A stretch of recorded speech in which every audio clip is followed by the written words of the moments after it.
三陸道に入ります。無料区間なんですね。視聴者様とマッサージオリエンタルのお客様の情報から野田にも美味しいラーメンがあるとの情報がいくつか入ってきました。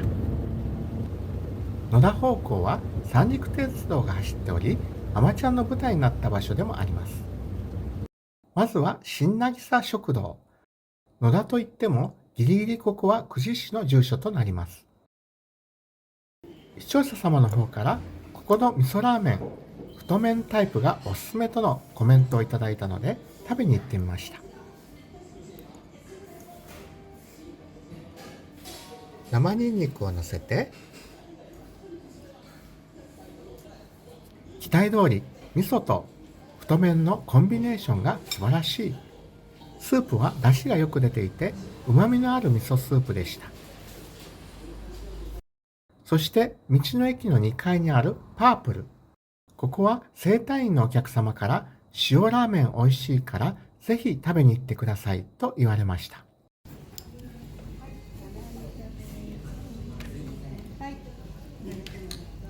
野田塩は有名で、なるほどこれは美味しい。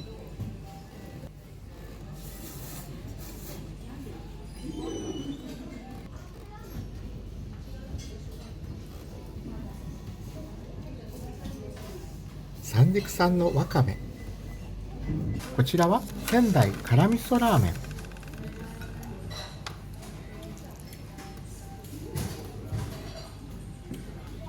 辛いのが好きな方におすすめ。スープがうまみのある辛さで汗が止まりませんでした。ゆで卵も程よい半熟。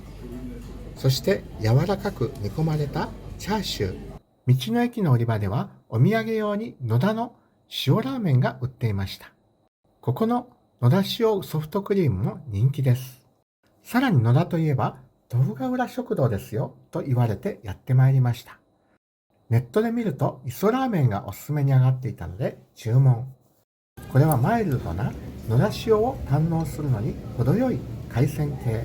イカ、ホタテ、エビでわかめ。い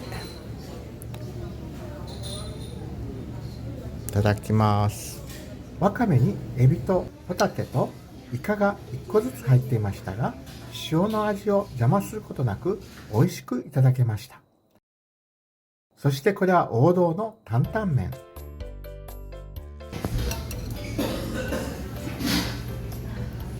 担々麺。見た目もそうですが、まさにこれぞ担々麺という感じですね。器もいい。ここは絶対に外せないお店ですね。お値段もお手頃。ここは久慈周辺のお店として私の要チェックリストに入りました。野田からさらに南下、普代まで足を伸ばしてみました。普代は過疎化が進んでいて心配されている村ですが、一流という美味しい店があるというのでナビに頼りながら探して見つけました。担々麺750円。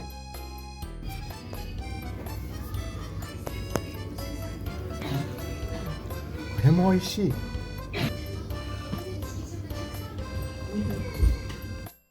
ラーメンの取材に来ていながら目を引かれたのがこのエビ丼。なんとこれで700円。安い。